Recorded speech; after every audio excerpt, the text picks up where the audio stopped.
ಶ್ರೀ ಗುರುಭ್ಯೋ ನಮಃ. ಹರಿ ಓಂ.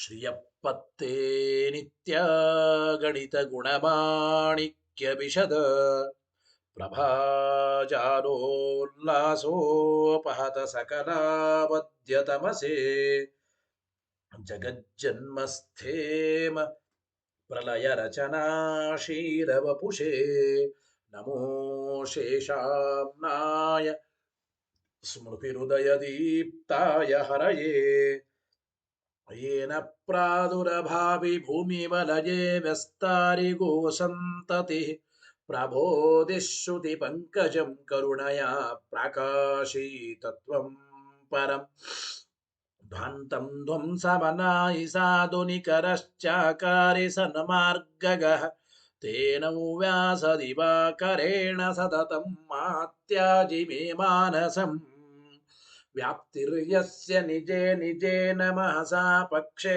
सपक्षे स्थितिः व्यावृत्तिश्च विपक्षतोत विषये सत्तिर्न वैबाधिते नैवास्ति प्रतिपक्षयुक्तिरतुलं शुद्धं प्रमाणं समे भूयात्तत्त्वविनिर्णयाय भगवानानन्दतीर्थो मुनिः भवति यदनुभावादेडमूकोऽपि वाग्मी जडमतिरपि जन्तुर्जायते प्राज्ञमौलिः सकलवचनचेतो देवता भारती सा मम वचसि निधत्तां सन्निधिं मानसे च रमानिवासोचितवासभूमि सन्न्याय रत्नावलि जन्मभूमि वैराग्यभाग्यो मम पद्मनाभतीर्थामृताब्धिर्भवताद्विभूत्यै पदवाक्यप्रमाणद्यान् प्रतिवादिमदच्छिदः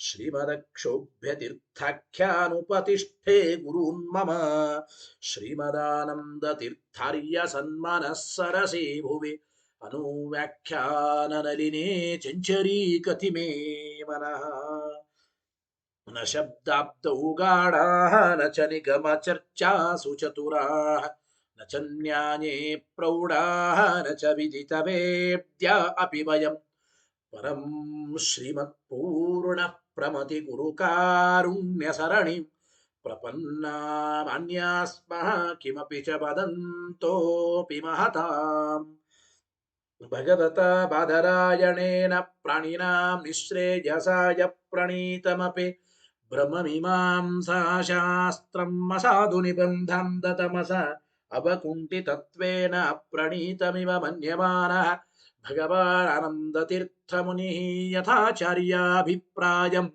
अस्य भाष्यं विधाय अनुभाष्यमपि करिष्यन् विलीनप्रकृतितया स्वयमन्तराय विदुरोऽपि अनवरतमीश्वर प्रवणकाय करणरुत्तिरपि नारायण प्रणामादिकं पारीप्सितस्यानन्तराय परिसमाप्तेः प्रचयस्य च हेतुतया वगीतशिष्टाचार परम्परादिन अवगतम् अवश्यं करणीयं शिष्यान् ग्राहयितुं ग्रन्थादौ निबध्नाति नारायणमिति नारायणं निखिलपूर्णगुणैकदेहं निर्दोषमाप्यतममप्यखिलैषु वाक्यैः अस्योद्भवादिदमशेष विशेषतोऽपि वन्द्यं सदा प्रियतमं मम सन्नमामि तमेव शास्त्रप्रभवं प्रणम्य जगद्गुरूणां गुरुमञ्जसैव विशेषतो मे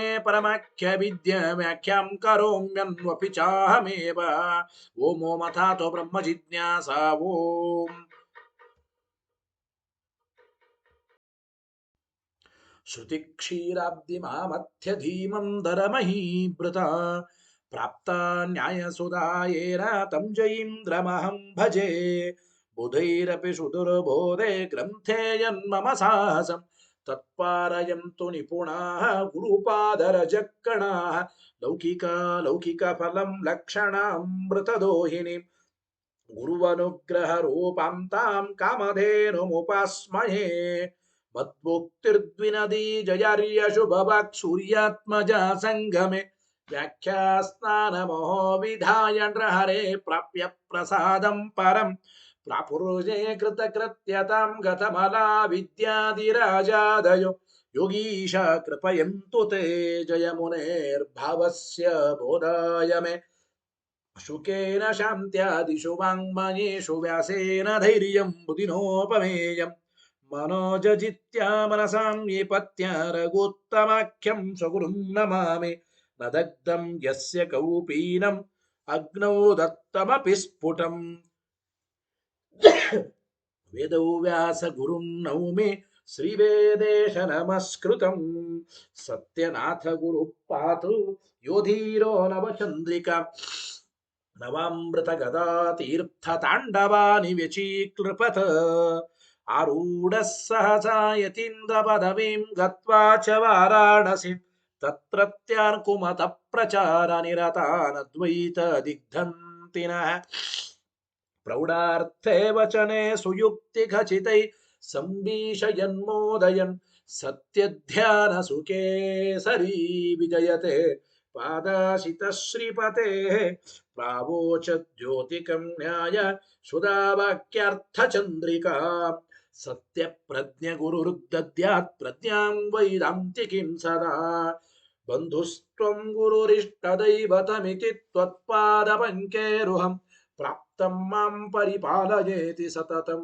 याचे निबद्धाञ्जलिः चित्तं मद्गुणदोषचिन्तनविदो नूनं मनः क्माकृताः सत्याभिज्ञगुरोस्त्वदङ्घ्रियुगलं हित्वा न मे सद्गतिः सत्याभिज्ञकराब्जोत्थान् पञ्चाशद्वर्षपूजकान् सत्यप्रमोदतीर्थार्यान् नौमिन्याय सुदारथान् वेदेशमुनिसत्पादसेवा सम्प्राप्त वैभवान् यादवार्यान् वरसुधा टीकाकारान् वयं नुमः पृथ्वीमण्डलमध्यस्थाः पूर्णबोधमतानुगाः वैष्णवा विष्णुहृदयाः तान्नमस्ये गुरून् मम आपादमौलिपर्यन्तं गुरूणामाकृतिं स्मरेत् तेन विघ्नाः प्रणश्यन्ति सिद्ध्यन्ति च मनोरथाः शुभान् ध्यायन्ति ये कामान् गुरुदेवः प्रसादजान् इतरान् आत्मपापोत्थान् तेषां विद्या फलिष्यति यैरहं शुकवत् सम्यक् शिक्षितोऽस्मि कृपालुभिः श्रीमत्सत्यात्मतीर्थार्यान् वन्दे विद्या गुरून् मम सुसार्थकाभिधेयं च श्रीसत्यात्मयतीश्वरम् विद्यार्थिवत्सलं सेवे सदा पण्डितपोषकम् स्वस्त्यस्तु सतामखिल सन्मङ्गलानि भवन्तु श्रीगुरुभ्यो नमः हरिः ಓಂ ಹಿಂದೆ ಅದ್ವೈತಿಗಳು ಈ ಜಗತ್ತು ಸದಸದ್ವಿಲಕ್ಷಣ ಎಂಬುದಕ್ಕೆ ಅನುಮಾನವನ್ನು ಮಾಡಿದ್ದಾರೆ. ವಿಮತಂ ಸದಸದ್ವಿಲಕ್ಷಣಂ ಜ್ಞಾನಬಾಧ್ಯತ್ವಾತ್ ಶುಕ್ತಿರಜತವತ. ವಿಮತಂ ಅಂದ್ರೆ ವಿಮತಿ ವಿಷಯೀಭೂತವಾದ ಈ ಪ್ರಪಂಚ ಸದಸದ್ವಿಲಕ್ಷಣವಾಗಿದೆ. ಸತ್ತು ಅಲ್ಲ, ಅಸತ್ತು ಅಲ್ಲ, ಸದಸದ್ವಿಲಕ್ಷಣ. ಯಾಕೆ ಅಂದ್ರೆ ಜ್ಞಾನ ಬಾಧ್ಯತ್ವಾದ, ಜ್ಞಾನದಿಂದ ಬಾಧ್ಯವಾಗುತ್ತಾ ಇದೆ, ಶುಕ್ತಿರಜತದಂತೆ ಅಂತ ಅವರ ಅನುಮಾನ ಮಾಡಿದ್ದಾರೆ. ಈ ಅನುಮಾನದಲ್ಲಿ ಈಗ ಹೇತುವನ್ನು ನಾವು ನಿರಾಕರಣೆ ಮಾಡ್ತಾ ಇದ್ದೇವೆ. ಹಿಂದಿನ ನ್ಯಾಯಸುಧೆಯ ಪಾಠದಲ್ಲಿ ಜ್ಞಾನಬಾಧ್ಯತ್ವ ಎಂಬ ಹೇತು ಇದು ಪ್ರತಿವಾದಿಯಾದ ನಮಗೆ, ದ್ವೈತಿಗಳಿಗೆ, ತತ್ವವಾದಿಗಳಾದ ನಮಗೆ ಸಿದ್ಧವಾಗಿಲ್ಲ. ಜ್ಞಾನಬಾಧ್ಯತ್ವಮಪಿತು ನ ಸಿದ್ಧಂ ಪ್ರತಿವಾದಿನಃ ಎಂಬ ಮಾತನ್ನು ಹೇಳಿದ್ದೇವೆ. ಜ್ಞಾನಬಾಧ್ಯತ್ವ ಎಂಬ ಹೇತು ನಮಗೆ ಸಿದ್ಧವಾಗಿಲ್ಲ, ಅನ್ಯತರಾ ಸಿದ್ಧಿ ಎಂಬ ದೋಷವನ್ನು ಹಿಂದೆ ಕೊಟ್ಟಿದ್ದೇವೆ. ಈಗ ಭಾಗಾಸಿದ್ಧಿ ಎಂಬ ದೋಷವು ಬರ್ತಾ ಇದೆ. ಜ್ಞಾನಬಾಧ್ಯತ್ವ ಎಂಬ ಹೇತು ಭಾಗಾಸಿದ್ಧವಾಗುತ್ತದೆ. ಹೇಗೆ ಅಂದ್ರೆ ನೋಡಿ, ವಿಮತಂ ಅಂದ್ರೆ ಸಮಸ್ತ ಪ್ರಪಂಚ, ಅದು ನಿತ್ಯವಾದ ಪ್ರಪಂಚ, ಅನಿತ್ಯವಾದ ಪ್ರಪಂಚ, ಎಲ್ಲವೂ ಪ್ರಪಂಚ, ಅದು ಸದಸದ್ವಿಲಕ್ಷಣ ಅಂತ ನೀವು ಹೇಳಬೇಕು. ಆದರೆ ಜ್ಞಾನಬಾಧ್ಯತ್ವ ಎಂಬ ಹೇತು ನಿತ್ಯವಾಗಿರತಕ್ಕಂತಹ ಪ್ರಕೃತಿ ಕಾಲ ಆಕಾಶಾದಿಗಳಲ್ಲಿ ಬರುತ್ತದ? ಬರೋದಿಲ್ಲ. ಪ್ರತಿವಾದಿಗಳಾದ ನಮಗೆ ನಿತ್ಯ ಪದಾರ್ಥಗಳಲ್ಲಿ ಜ್ಞಾನಬಾಧ್ಯತ್ವ ಎಂಬ ಹೇತು ಬರೋದಿಲ್ಲ. ನೀವು ಹೇಳಿದಂತೆ ಅನಿತ್ಯ ಪದಾರ್ಥಗಳಲ್ಲಿ ಜ್ಞಾನಬಾಧ್ಯತ್ವ ಅಂದ್ರೆ ಜ್ಞಾನ ನಿವೃತ್ತತ್ವ ಹೇಳ್ಬೋದು. ಜ್ಞಾನದಿಂದ ನಿವೃತ್ತವಾಗುತ್ತವೆ ಅಂತ ಹೇಳ್ಬೋದು. ಜ್ಞಾನದಿಂದ ನಾಶ ಅನಿತ್ಯ ಪದಾರ್ಥಕ್ಕೆ ಹೇಳ್ಬೋದು. ಆದರೆ ನಿತ್ಯ ಪದಾರ್ಥ ಪ್ರಕೃತಿ ಮೊದಲಾದವುಗಳಿಗೆ ಜ್ಞಾನಬಾಧ್ಯತ್ವ ಅಂದ್ರೆ ಜ್ಞಾನ ನಿವೃತ್ತತ್ವ ಅಂದ್ರೆ ಜ್ಞಾನ ನಾಶತ್ವ ಹೇಗೆ ಹೇಳೋದು ಅಂತ ಪ್ರಶ್ನೆ ಬರುತ್ತದೆ. ಸಯೇವ ಹೇತು ಅಸ್ತು ಇತಿ ಚೇನ್ನ, ಅದೇ ಹೇತು ಆಗಲಿ ಅಂದ್ರೆ ಆಗೋದಿಲ್ಲ ಎಂಬ ಮಾತನ್ನೇ ತಿಳಿಸಿಕೊಡ್ತಾ ಇದ್ದ. ಸಯೇವ ಹೇತು ಅಸ್ತು ಇತಿ ಚೇನ್ನ, ಯಾಕೆಂದ್ರೆ ನೋಡಿ, ತಥಾ ವಿಧಮಪಿ ಜ್ಞಾನಬಾಧ್ಯತ್ವಂ ಪಕ್ಷೈಕದೇಶೇ ಪ್ರಕೃತ್ಯಾದೌ ನ ಸಿದ್ಧಂ ಪ್ರತಿವಾದಿನಃ ಇತಿ ಭಾಗ ಸಿದ್ಧತ್ವಾತ್. ಟೀಕಾಕೃತ್ಪಾದರ ನ್ಯಾಯಸುಧಾ ವಾಕ್ಯ. ಈ ಜ್ಞಾನಬಾಧ್ಯತ್ವ ಎಂಬ ಹೇತು ಪಕ್ಷದ ಏಕದೇಶವಾದ ನಿತ್ಯ ಪದಾರ್ಥವಾದ ಪ್ರಕೃತಿ ಮೊದಲಾದವುಗಳಲ್ಲಿ ಜ್ಞಾನ ನಾಶ್ಯತ್ವ ಅಂದ್ರೆ ಜ್ಞಾನಬಾಧ್ಯತ್ವ ಎಂಬ ಹೇತು ಇಲ್ಲ. ಅನಿತ್ಯ ಪದಾರ್ಥಗಳಲ್ಲಿ ಜ್ಞಾನ ನಾಶ್ಯತ್ವ ಎಂಬುದನ್ನು ಒಪ್ಪಿದರೂ ಕೂಡ ನಿತ್ಯ ಪದಾರ್ಥ ಇದು ಜ್ಞಾನದಿಂದಲೂ ನಾಶವಾಗೋದೇ ಇಲ್ಲ. ನಿತ್ಯ ಪದಾರ್ಥ ಪ್ರಕೃತಿ ಮೊದಲಾದವುಗಳು. ಆದ್ದರಿಂದ ಭಾಗಾಸಿದ್ಧಿ ಅಂದ್ರೆ ಏನ್ ಗೊತ್ತೇನು? ಪಕ್ಷದ ಏಕದೇಶದಲ್ಲಿ ಹೇತು ಬರೋದು, ಏಕದೇಶದಲ್ಲಿ ಹೇತು ಬರದೇ ಇರೋದು. ಒಂದು ಭಾಗದಲ್ಲಿ ಹೇತು ಅಸಿದ್ಧವಾಗಿರುವಿಕೆ, ಅದನ್ನ ಭಾಗಾಸಿದ್ಧಿ ಅಂತ ಕರೆಯುತ್ತಾರೆ. ಅನಿತ್ಯ ಪದಾರ್ಥಗಳಲ್ಲಿ ಜ್ಞಾನಬಾಧ್ಯತ್ವ ಜ್ಞಾನನಾಶ್ಯತ್ವ ಹೇತು ಬರಬಹುದು. ಆದರೆ ನಿತ್ಯವಾದ ಪ್ರಕೃತಿ ಮೊದಲಾದ ಪದಾರ್ಥಗಳಲ್ಲಿ ಪಕ್ಷದ ಏಕದೇಶವಾದ ಪ್ರಕೃತ್ಯಾದಿಗಳಲ್ಲಿ ಜ್ಞಾನನಾಶ್ಯತ್ವ ಎಂಬ ಹೇತು ಸರ್ವಥಾ ಬರೋದಿಲ್ಲ. ಆದ್ದರಿಂದ ಜ್ಞಾನನಾಶ್ಯತ್ವ ಎಂಬ ಹೇತು ಬರೋದಿಲ್ಲ. ಆದ್ದರಿಂದ ಭಾಗ ಸಿದ್ಧವಾಯಿತು ಹೇತು ಇತಿ ಭಾಗಾಸಿದ್ಧತ್ವ ಒಂದು. ಇದರ ಜೊತೆಗೆ ಕಿಂಚ, ನೀವು ಮಾಡಿದ ಅನುಮಾನಕ್ಕೆ ನಾವು ಅಪ್ರಯೋಜಕತಾ ಶಂಕಾವನ್ನ ಮಾಡಿದಾಗ ನಿಮಗೆ ಯಾವುದೇ ವಿಧವಾದ ಅನುಕೂಲ ತರ್ಕ ಇಲ್ಲ ಎಂಬ ಮಾತನ್ನು ಹೇಳ್ತಾ ಇದ್ದಾರೆ. ಯಾವ ಅನುಕೂಲ ತರ್ಕನೂ ಇಲ್ಲ ಮಾಯಾವಾದಿಗಳಿಗೆ. ವಿಮತಂ ಸದಸದ್ವಿಲಕ್ಷಣಂ ಜ್ಞಾನಬಾಧ್ಯತ್ವಾತ್ ಶುಕ್ತಿರಜತವತ ಅಂತ ಅನುಮಾನ ಮಾಡಿದ್ದೇವೆ. ನಾವು ಹೇಳ್ತೀವಿ ಹೇತು ಇರಲಿ, ಸಾಧ್ಯ ಇರೋದು ಬೇಡ. ಅಪ್ರಯೋಜಕತಾ ಶಂಕಾ ಅಂದ್ರೆ ಏನು ಗೊತ್ತಾ? ಹೇತುರಸ್ತು ಸಾಧ್ಯಂ ಮಾಸ್ತು. ಹೇತು ಇರಲಿ, ಸಾಧ್ಯವಿರೋದು ಬೇಡ. ಹಿಂಗ ಅಪ್ರಯೋಜಕತಾ ಶಂಕ ಮಾಡ್ತೇವೆ ಅನುಮಾನಕ್ಕೆ. ಈ ಅಪ್ರಯೋಜಕತಾ ಶಂಕಾ ನಿವಾರಣೆ ಮಾಡಬೇಕಾದ್ರೆ ನೀವು ಏನ್ ಮಾಡಬೇಕು? ಅನುಕೂಲ ತರ್ಕ ಹೇಳಬೇಕು. ಒಂದು ವೇಳೆ ಸದಸದ್ವೈಲಕ್ಷಣ್ಯವನ್ನು ಒಪ್ಪದೆ ಹೋದರೆ ಹೀಗೆ ತೊಂದರೆ ಆಗುತ್ತದೆ ಅಂತ ಏನಾದರೂ ಅನುಕೂಲ ತರ್ಕ ಹೇಳಬೇಕು. ಅದು ಯಾವ ಅನುಕೂಲ ತರ್ಕನೂ ಇಲ್ಲ. ಮತ್ತು ಜ್ಞಾನಬಾಧ್ಯತ್ವಕ್ಕೂ ಸದಸದ್ವೈಲಕ್ಷಣ್ಯಕ್ಕೂ ವ್ಯಾಪ್ತಿನೂ ಇಲ್ಲ. ವ್ಯಾಪ್ಯತ್ವ ಸಿದ್ಧಿ ಎಂಬ ದೋಷವನ್ನು, ಮೂರನೇ ದೋಷವನ್ನು ಕೊಡ್ತಾ ಇದ್ದಾರೆ ಜ್ಞಾನಬಾಧ್ಯತ್ವ. ಮೊದಲನೇದ್ದು ಅನ್ಯತರಾ ಸಿದ್ಧಿ, ಆಮೇಲೆ ಭಾಗಾ ಸಿದ್ಧಿ. ಈಗ ಜ್ಞಾನಬಾಧ್ಯತ್ವ ಎಂಬ ಹೇತಿಗೆ ಮುಂದೇನು ಪಕ್ಷದಲ್ಲಿ ವ್ಯಾಪ್ಯತ್ವ ಸಿದ್ಧಿ, ವ್ಯಾಪ್ಯತ್ವ ಸಿದ್ಧಿ ಎಂಬ ದೋಷವನ್ನು ಹೇಳ್ತಾ ಇದ್ದಾರೆ. ಏನು ನೋಡಿ, ಕಿಂಚ ಸತ್ಯಸ್ಯಾಪಿ ಜ್ಞಾನ ವಿನಾಶ್ಯತ್ವಮಸ್ತು. ಪ್ರಪಂಚ ಸತ್ಯವಾದರೂ ಕೂಡ ಜ್ಞಾನದಿಂದ ನಾಶವಾಗಲಿ ಅಂತೀವಿ ನಾವು. ಏನ್ ತೊಂದರೆ ಇಲ್ಲ. ಅಂದ್ರೆ ಸತ್ಯವಾದದ್ದಕ್ಕೂ ಜ್ಞಾನಬಾಧ್ಯತ್ವ ಇದೆ ಅಂದ್ರೆ ಜ್ಞಾನಬಾಧ್ಯತ್ವ ರೂಪ ಹೇತು ಇರಲಿ. ಆದ್ರೆ ಮಿಥ್ಯಾತ್ವ ಸದಸದ್ವೈಲಕ್ಷಣ್ಯ ಎಂಬ ಸಾಧ್ಯ ಇರೋದು ಬೇಡ ಅಂತ ನಾ ಹೇಳ್ತಾರೆ. ನಚ ವಿಪಕ್ಷೆ ಕಿಂಚಿತ್ ಬಾಧಕಂ ಅಸ್ತಿ, ವಿಪಕ್ಷೆ ಕಿಂಚಿತ್ ಬಾಧಕಂ ನಚ ಅಸ್ತಿ. ವಿಪಕ್ಷ ಅಂದ್ರೆ ಏನು ಗೊತ್ತಾ? ಅಪ್ರಯೋಜಕತಾ ಶಂಕ. ಅಪ್ರಯೋಜಕ ಶಂಕ ಮಾಡಿದಾಗ ಅದಕ್ಕೆ ಬಾಧಕ ಅನುಕೂಲ ತರ್ಕ ನಿಮಗೆ ಯಾವುದೂ ಇಲ್ಲ.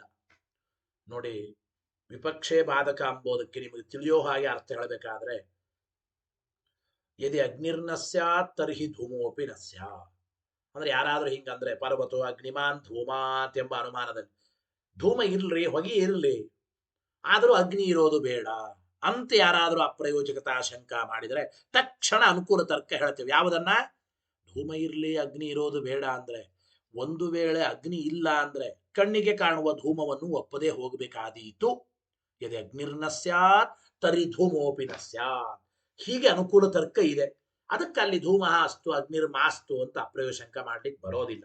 ಹಾಗೆ ಇಲ್ಲಿ ಜ್ಞಾನಬಾಧ್ಯತ್ವಂ ಹೇತು ಅಸ್ತು ಸದಸದ್ವೈಲಕ್ಷಣ್ಯ ರೂಪ ಸಾಧ್ಯಂ ಮಾಸ್ತು ಅಂತ ನಾವು ಅಂದ್ರೆ ಯಾವ ಅನುಕೂಲ ತರ್ಕ ನಿನಗಿಲ್ಲ. ವಿಪಕ್ಷೆ ಕಿಂಚಿತ್ ಬಾಧಕಂ ನಚ ಅಸ್ತಿ ಇತ್ಯತಃ ಅಪ್ರಯೋಜಕತ್ವಾತ್. ಆದ್ರಿಂದ ಜ್ಞಾನ ಬಾಧ್ಯತ್ವ ಎಂಬ ಹೇತು ಇದು ಅಪ್ರಯೋಜಕವಾಯಿತು. ಅಪ್ರಯೋಜಕವಾದ್ದರಿಂದ ಜ್ಞಾನ ಬಾಧ್ಯತ್ವಂ ಜ್ಞಾನಬಾಧ್ಯತ್ವಮಪಿತೋ ನ ಸಿದ್ಧಂ ಪ್ರತಿವಾದಿನ ಅಂದ್ರೆ ನ ಸಿದ್ಧಮಪಿ ಅಂದ್ರೆ ವ್ಯಾಪ್ಯತ್ವಾ ಸಿದ್ಧಮಪಿ ಇತಿ ಯಾವತ ನ ಸಿದ್ಧಮಪಿ. ಜ್ಞಾನಬಾಧ್ಯತ್ವ ಎಂಬ ಹೇತು ಸಿದ್ಧವಾಗಲಿಲ್ಲ ಅಂದ್ರೆ ಏನು? ಜ್ಞಾನಬಾಧ್ಯತ್ವ ಎಂಬ ಹೇತಿಗೆ ವ್ಯಾಪ್ತಿನೂ ಕೂಡ ಸಿದ್ಧವಾಗಲಿಲ್ಲ. ಯತ್ರ ಜ್ಞಾನಬಾಧ್ಯತ್ವಂ ತತ್ರ ಸದಸದ್ವೈಲಕ್ಷಣ್ಯಂ ಅಂತ ವ್ಯಾಪ್ತಿ ಹೇಳಬೇಕು. ಆ ವ್ಯಾಪ್ತಿ ಹೇಳಲಿಕ್ಕೆ ಬರೋದಿಲ್ಲ, ಆ ವ್ಯಾಪ್ತಿ ಸಿದ್ಧವಾಗಲಿಲ್ಲ ಎಂಬ ಮಾತನ್ನು ತಿಳಿಸಿಕೊಡ್ತಾ ಇದ್ದಾರೆ. ಆ ವ್ಯಾಪ್ತಿ ಸರ್ವಥಾ ಸಿದ್ಧವಾಗಲಿಲ್ಲ ಅಂತ ಅಭಿಪ್ರಾಯ. ಇಲ್ಲಿ ನೋಡಿ, ಜ್ಞಾನಬಾಧ್ಯತ್ವಮಪಿತು ನ ಸಿದ್ಧಂ ಪ್ರತಿವಾದಿನಃ ಅಂತ ಆಚಾರ್ಯ ಹೇಳಿದ್ದಾರೆ ಅನುವ್ಯಾಖ್ಯಾನದಲ್ಲಿ. ನೀವು ಹೇಳುವ ಜ್ಞಾನ ಬಾಧ್ಯತ್ವ ಎಂಬ ಹೇತು ಪ್ರತಿವಾದಿಯಾದ ನಮಗೆ ಸಿದ್ಧವಾಗಿಲ್ಲ ಎಂಬುದು ಕೇವಲ ಆ ವಾದಿಯ ಮಾಯಾವಾದಿಗೆ ಅದ್ವೈತಿಗಳಿಗೆ ಏನೋ ತಾತ್ಕಾಲಿಕವಾಗಿ ಒಂದು ತೃಪ್ತಿ ಆಗಲಿ ಅಂತ ಹೇಳಿದ್ದಷ್ಟೇ. ಆದರೆ ವಸ್ತುತಃ ವಿಚಾರ ಮಾಡಿ ನೋಡಿದರೆ ವಾದಿಯಾದ ಅದ್ವೈತಿಗಳಿಗೆ ನಿಮಗೂ ಕೂಡ ಜ್ಞಾನ ಬಾಧ್ಯತ್ವ ಎಂಬ ಹೇತು ಸಿದ್ಧವಾಗಿಲ್ಲ ಅಂತ ನಾವು ಹೇಳ್ತೇವೆ. ಇಷ್ಟೊತ್ತು ಹೇಳಿದ್ದು ನೀ ಹೇಳೋ ಹೇತು ಪ್ರತಿವಾದಿಯಾದ ನಮಗೆ ಸಿದ್ಧವಾಗಿಲ್ಲ, ಅನ್ಯತರ ಸಿದ್ಧಿ, ಭಾಗ ಸಿದ್ಧಿ, ವ್ಯಾಪ್ಯತ್ವ ಸಿದ್ಧಿ ದೋಷಗಳನ್ನೆಲ್ಲ ಕೊಟ್ವಿ. ಈಗ ನೋಡಿ, ಪ್ರತಿವಾದಿನಃ ಮತೇನ ಇತಿ ಗುಡಜಿಕ್ವಿಕಾ ಮಾತ್ರಂ ಟೀಕರ ಇದು. ಗುಡಜಿಕ್ವಿಕಾ ಮಾತ್ರ, ಗುಡಜಿಕ್ವಿಕಾ ನ್ಯಾಯ ಅಂದ್ರೆ ಏನು ಗೊತ್ತಾ? ಕಹಿಯಾದ ಔಷಧಿ ಮಗು ಕುಡಿಯೋದಿಲ್ಲ, ನುಂಗೋದಿಲ್ಲ. ಕಹಿಯಾದ ಔಷಧಿ ಹಾಕಿ ಆರೋಗ್ಯ ಸರಿ ಮಾಡಬೇಕಾಗಿದೆ. ತಾಯಿ ಮೊದಲು ಬೆಲ್ಲವನ್ನೋ ಒಂದು ಚಾಕ್ಲೇಟ್ ಅನ್ನೋ ಸಕ್ಕರೆಯನ್ನೋ ಬಾಯಲ್ಲಿ ಹಾಕ್ತಾಳೆ. ಬೆಲ್ಲವನ್ನ ಬಾಯಲ್ಲಿ ಹಾಕಿದಾಗ ಆ ಅಂತ ಬಾಯಿ ತೆಗೆದಾಗ ಬೆಲ್ಲದ ಜೊತೆಗೆ ಔಷಧಿಯನ್ನು ಹಾಕ್ತಾಳೆ. ಗುಡಜಿಕ್ವಿಕಾ ಮಾತ್ರ. ಬೆಲ್ಲ ಹಾಕೋದೇ ತಾತ್ಪರ್ಯ ಅಲ್ರಿ, ಔಷಧಿ ಹಾಕೋದ್ರಲ್ಲಿ ಮುಖ್ಯ ತಾತ್ಪರ್ಯ ಇದೆ. ಹಾಗೆ ಪ್ರತಿವಾದಿಗಳಿಗೆ ನಮಗೆ ಮಾತ್ರ ಹೇತು ಸಿದ್ಧವಾಗಿಲ್ಲ ಅಂತ ಇಷ್ಟೇ ಅರ್ಥ ಅಲ್ರಿ. ಬಾಧಕ ಅನುಪನ್ಯಾಸೆ ವಾದಿನೋಪಿ ವ್ಯಾಪ್ಯತ್ವ ಸಿದ್ಧೇ ಅವಶ್ಯಕತ್ವ. ಜ್ಞಾನಬಾಧ್ಯತ್ವ ಎಂಬ ಹೇತುವಿನ ಜೊತೆಗೆ ನಿನಗೂ ಕೂಡ ಆ ಹೇತು ಸಾಧ್ಯಗಳಲ್ಲಿ ವ್ಯಾಪ್ತಿ ಸಿದ್ಧವಾಗಿಲ್ಲ ಅಂತ ನಾವು ಹೇಳ್ತೀವಿ. ಯಾವಾಗ ನಾವು ಅಪ್ರಯೋಜಕತಾ ಶಂಕ ಮಾಡಿದಾಗ, ನೀ ಅನುಕೂಲ ತರ್ಕ ಹೇಳಿಲ್ಲ ಅಂದ್ರೆ ನಿನಗೂ ಕೂಡ ಜ್ಞಾನಬಾಧ್ಯತ್ವ ಎಂಬ ಹೇತು ಸಿದ್ಧವಾಗಿಲ್ಲ. ಜ್ಞಾನಬಾಧ್ಯತ್ವಕ್ಕೂ ಸದಸದ್ವೈಲಕ್ಷಣ್ಯ ಎಂಬ ಸಾಧ್ಯಕ್ಕೂ ವ್ಯಾಪ್ತಿ ನಿಮಗೂ ಸಿದ್ಧವಾಗಿಲ್ಲ ಅಂತೆ ಆಗುತ್ತದೆ. ನೋಡಿ, ಬಾಧಕ ಅನುಪನ್ಯಾಸೆ. ನಾವು ಅಪ್ರಯೋಜಕತಾ ಶಂಕ ಮಾಡಿದಾಗ ಜ್ಞಾನಬಾಧ್ಯತ್ವಮಸ್ತು ಸದಸದ್ವೈಲಕ್ಷಣ್ಯಂ ಮಾಸ್ತು ಅಂತ ನಾವು ಅಪ್ರಯೋಜಕತಾ ಶಂಕ ಮಾಡಿದಾಗ, ನೀನು ಅನುಕೂಲ ತರ್ಕವನ್ನು ಹೇಳದೆ ಹೋದರೆ ಬಾಧಕ ಅನುಪನ್ಯಾಸೆ ವಾದಿನೋಪಿ ವ್ಯಾಪ್ಯತ್ವ ಸಿದ್ಧೇ, ವಾದಿಯಾದ ನಿಮಗೂ ಕೂಡ ಜ್ಞಾನಬಾಧ್ಯತ್ವ ಎಂಬ ಹೇತುವಿಗೂ ಸದಸದ್ವೈಲಕ್ಷಣ್ಯ ಎಂಬ ಸಾಧ್ಯಕ್ಕೂ ವ್ಯಾಪ್ತಿ ಇಲ್ಲ ಎಂಬುದಾಗುತ್ತದೆ. ಅದು ಅನಿವಾರ್ಯವಾಗಿ ಹೇಳಲೇಬೇಕು ಎಂಬ ಮಾತನ್ನು ತಿಳಿಸಿಕೊಡ್ತಾ ಇದ್ದಾರೆ. ಇಷ್ಟು ಒಂದು. ಇದರ ಜೊತೆಗೆ ಅವರಂದ್ರೆ ಇಲ್ರೇ ಒಂದು ಬಾಧಕ ಇದೆ. ಅಂದ್ರೆ ಜ್ಞಾನಬಾಧ್ಯತ್ವ ಇರಲಿ, ಸದಸದ್ವೈಲಕ್ಷಣ್ಯ ಇರೋದು ಬೇಡ ಅಂತಂದ್ರೆ, ಅಂದ್ರೆ ಸತ್ಯವಾದರೂ ಕೂಡ ಜ್ಞಾನ ನಾಶವಾಗಬಹುದು, ಜ್ಞಾನದಿಂದ ನಾಶವಾಗಬಹುದು ಅಂತ ಅಂಬೋದಾದ್ರೆ ಒಂದು ಬಾಧಕ ಉಂಟು ಅಂತ ಅವರು ತೋರಿಸ್ತಾರೆ. ಏನು? ಸತಃ ವಿನಾಶೆ ಚೈತನ್ಯಸ್ಯಾಪಿ ವಿನಾಶ ಪ್ರಸಂಗ ಇತಿ ಚೇತ್. ನೋಡ್ರಿ, ಸತ್ಯವಾದ ಅಂದ್ರೆ ಜಗತ್ತು ಸತ್ಯವಾದರೂ ನಾಶವಾಗ್ಲಿ ಪರವಾಗಿಲ್ಲ ಅಂತ ನೀವು ಅನ್ನೋದಾದ್ರೆ, ಅಂದ್ರೆ ಸತ್ಯವಾದದ್ದಕ್ಕೆ ಒಂದು ವೇಳೆ ನಾಶ ಒಪ್ಪೋದಾದ್ರೆ, ಸತ್ಯವಾದದ್ದಕ್ಕೂ ನಾಶ ಹೇಳೋದಾದ್ರೆ, ಸತ್ಯನಾದ ಆತ್ಮ ಪರಮಾತ್ಮನಿಗೂ ನಾಶ ಬರಬೇಕಾದೀತು.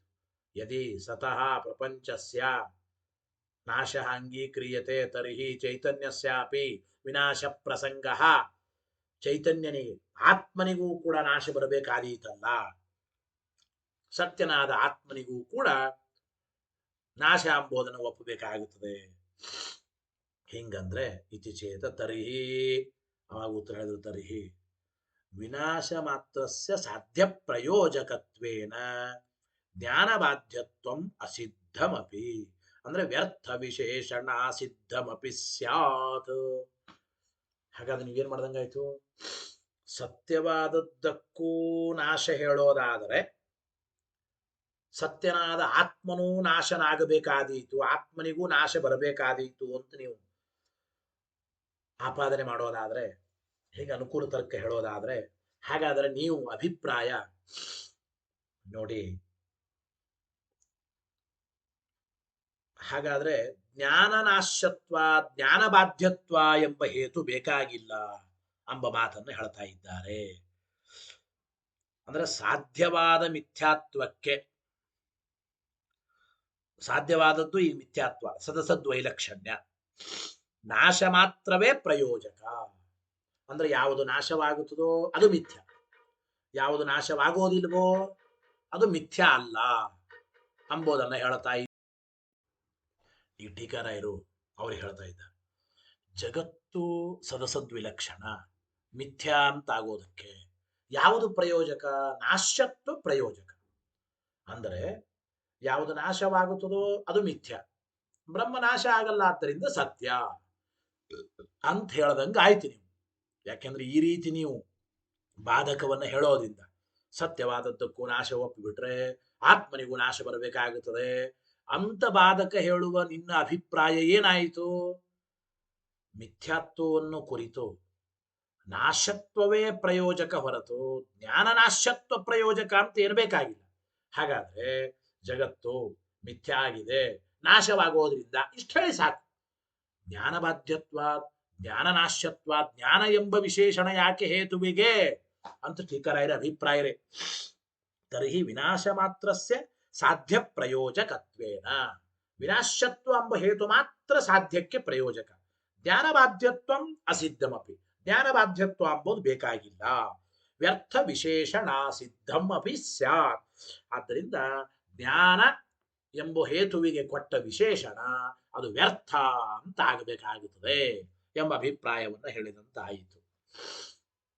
ಇಲ್ಲಿ ಪ್ರಶ್ನೆ ನೋಡ್ರಿ, ನಾಶ್ಯತ್ವ ಮಾತ್ರಂ ಹೇತು, ಜ್ಞಾನ ಇತಿ ಸ್ವರೂಪ ಕಥನ ಮಾತ್ರ. ನೀವು ಹೇಳ್ದಂಗೆ ಮಿಥ್ಯಾತ್ವವನ್ನು ಕುರಿತು ನಾಶ್ಯತ್ವ ಮಾತ್ರ ಪ್ರಯೋಜಕ ಸರಿ, ಹೇತು ಹೇತು ಏನದು? ನಾಶ್ಯತ್ವ ಇಷ್ಟೇ ಹೇತು. ಆದರೆ ಅದರ ಸ್ವರೂಪ ಕಥನ, ಹೇತುವಿನ ಸ್ವರೂಪ ಅಂದ್ರೆ ಜ್ಞಾನದಿಂದ ನಾಶವಾಗುವುದು, ಸ್ವರೂಪ ಕಥನ ಮಾತ್ರ ಹೇಳೋದಕ್ಕಾಗಿ, ಅಂದ್ರೆ ಸ್ವರೂಪ ಕಥನವನ್ನು ಮಾತ್ರ ಮಾಡೋದಕ್ಕಾಗಿ ಜ್ಞಾನ ಎಂಬ ಪದವನ್ನು ಹೇಳಿದ್ದೇವೆ. ವಸ್ತುತಃ ಕೇವಲ ನಾಶ್ಯತ್ವ ಎಂಬುದು ಅಷ್ಟೇ ಹೇತು, ನಾಶ್ಯತ್ವ ಎಂಬುದು ಅಷ್ಟೇ ಹೇತು ಮಾಡ್ತೇವೆ, ಸ್ವರೂಪ ಕಥನಕ್ಕಾಗಿ ಜ್ಞಾನ ಅಂತ ನಾವು ಸ್ವೀಕಾರ ಮಾಡ್ತೇವೆ. ಅಂದ ಮೇಲೆ ಸಚ ಉಕ್ತ ಬಾಧಕ ಅನಾಥೇನ ನ ಅಪ್ರಯೋಜಕ. ಆದ್ದರಿಂದ ಜ್ಞಾನದಿಂದ ನಾಶ ಹೊಂದುವಿಕೆ ಎಂಬುದು ಪ್ರಪಂಚದಲ್ಲಿ ಇದೆ, ಆದ್ದರಿಂದ ಪ್ರಪಂಚ ಮಿಥ್ಯ. ಜ್ಞಾನ ನಾಶ್ಯತ್ವ ಬ್ರಹ್ಮನಿಗೆ ಇಲ್ಲ, ಆದ್ದರಿಂದ ಬ್ರಹ್ಮನಿಗೆ ಮಿಥ್ಯಾತ್ವ ಇಲ್ಲ, ಹಿಂಗೆ ಹೇಳ್ತೀವಿ. ಆದ್ದರಿಂದ ನಮ್ಮ ಹೇತು ನಾಶ್ಯತ್ವ ಎಂಬ ಹೇತು ಅಪ್ರಯೋಜಕವಲ್ಲ ಅಂತ ಅವರಂದ್ರೆ ನಾವಂತೀವಿ. ನೋಡಪ್ಪ, ಬ್ರಹ್ಮನಿಗೂ ಪ್ರಪಂಚಕ್ಕೂ ಸತ್ವ ಸಾಮ್ಯ ಇದೆ, ಸತ್ವ ಸಾಮ್ಯ ಇದ್ದರೂ ಕೂಡ ಎರಡೂ ಸತ್ಯವೇ. ಆದರೆ ಸತ್ಯವಾದ ಮಾತ್ರಕ್ಕೆ ನಾಶವಾಗಬಾರದು ಅಂತ ಏನಿಲ್ಲ. ನಾಶವಾಗೋದು ಯಾವಾಗ? ನಾಶವಾಗೋದಕ್ಕೆ ಕಾರಣಗಳಿದ್ರೆ. ಒಂದು ವಸ್ತು ಯಾವಾಗ ನಾಶವಾಗೋದಿಲ್ಲ? ನಾಶವಾಗೋದಕ್ಕೆ ಕಾರಣಗಳು ಇಲ್ಲದೆ ಹೋದ್ರೆ. ಇಷ್ಟೇ ಹೇಳಬೇಕೇ ಹೊರತು ನಾಶವಾಗುತ್ತಾ ಇದ್ರೆ ಅದು ಸತ್ಯವೇ ಅಲ್ಲ, ನಾಶವಾದರೆ ಅದು ಮಿಥ್ಯ, ಬ್ರಹ್ಮ ಮಾತ್ರ ಸತ್ಯ, ಅವನು ನಾಶವಾಗೋದಿಲ್ಲ, ಹಿಂಗೆಲ್ಲ ಬೇಕಾಗಿಲ್ಲ. ಸತ್ವ ಸಾಮ್ಯೇಪಿ, ಬ್ರಹ್ಮ ಮತ್ತು ಪ್ರಪಂಚ ಎರಡರಲ್ಲಿಯೂ ಸತ್ವ ಸಮಾನ, ಎರಡೂ ಸತ್ಯ ಪದಾರ್ಥವೇ. ಆದರೆ ಎರಡೂ ಸತ್ಯವಾದರೂ ಬ್ರಹ್ಮ ನಾಶವಾಗೋದಿಲ್ಲ, ಜಗತ್ತು ನಾಶವಾಗುತ್ತದೆ. ಯಾತಕ್ಕೆ ಅಂದ್ರೆ ವಿನಾಶ ಕಾರಣ ಸದಸದ್ಭಾವೇನ ವಿಶೇಷ್ಯಸ್ಯ ಉಕ್ತತ್ವ, ವಿಶೇಷ್ಯಸ್ಯ ಉಕ್ತತ್ವ. ಅದು ನೋಡಿ, ನಾಶವಾಗುವುದಕ್ಕೆ ಕಾರಣಗಳಿದ್ರೆ ನಾಶವಾಗುತ್ತದೆ ಒಂದು ವಸ್ತು, ನಾಶವಾಗುವುದಕ್ಕೆ ಕಾರಣಗಳಿಲ್ಲ ಅಂದ್ರೆ ನಾಶವಾಗುವುದಿಲ್ಲ. ಇಷ್ಟೇ ಹೇಳು. ಬ್ರಹ್ಮ ಯಾಕೆ ನಾಶ ಆಗೋದಿಲ್ಲ? ನಾಶವಾಗುವುದಕ್ಕೆ ಕಾರಣವಾದವುಗಳು ಇಲ್ಲ. ಬ್ರಹ್ಮನ ನಾಶಕ್ಕೆ ಕಾರಣವಾದದ್ದಿಲ್ಲ, ಬ್ರಹ್ಮ ನಾಶವಾಗುವುದಿಲ್ಲ. ಪ್ರಪಂಚ ಘಟಪಟಾದಿಗಳು ನಾಶವಾಗುತ್ತವೆ. ಯಾಕೆ ಘಟಪಟಾದಿಗಳು ನಾಶವಾಗುತ್ತವೆ ಅಂತಂದ್ರೆ ಮುದ್ಗರ ಪ್ರಹಾರ ಎಂಬ ಕಾರಣ ಇದೆ. ಮುದ್ಗರ ಮೊದಲಾದ ಕಾರಣಗಳು ಇವೆ. ಕಾರಣ ಇದ್ರೆ ಒಂದು ವಸ್ತು ನಾಶವಾಗುತ್ತದೆ, ಕಾರಣ ಇಲ್ಲ ಅಂದ್ರೆ ನಾಶವಾಗುವುದಿಲ್ಲ. ಇಷ್ಟೇ ಈ ವಿಶೇಷವನ್ನು ಹೇಳಬೇಕೇ ಹೊರತು ನಾಶ್ಯತ್ವ ಇದ್ದ ಮಾತ್ರಕ್ಕೆ ಅದು ಮಿಥ್ಯಾ ಅಂತ ಆಗಬೇಕಾಗಿಲ್ಲ. ಘಟದಲ್ಲಿ ನಾಶ್ಯತ್ವ ಇದೆ, ಯಾಕೆ? ನಾಶಕ್ಕೆ ಕಾರಣವಾದದ್ದಿದೆ, ಘಟಕ್ಕೆ ನಾಶವಾಗುತ್ತದೆ. ಮಿಥ್ಯಾ ಯಾಕಾಗಬೇಕು? ಸತ್ಯಭೂತವಾದದ್ದಕ್ಕೂ ನಾಶವನ್ನು ನಾವು ಒಪ್ಪಿದ್ದೇವೆ. ಪ್ರಕೃತಿ ಮೊದಲಾದವುಗಳು ಅವುಗಳು ನಾಶವಾಗೋದಿಲ್ಲ. ಯಾಕೆಂದ್ರೆ ನಾಶವಾಗೋದಕ್ಕೆ ಕಾರಣ ಇಲ್ಲ. ಅಲ್ಲಿ ಪ್ರಕೃತಿಗೆ ನಾಶಕವಾದದ್ದು ಯಾವುದು ಇಲ್ಲ ಎಂಬ ಅಭಿಪ್ರಾಯವನ್ನ ನಾವು ಹೇಳ್ತಾ ಇದ್ದೇವೆ ಎಂಬ ಅರ್ಥವನ್ನ ತಿಳಿಸಿಕೊಡ್ತಾ ಇದ್ದಾರೆ.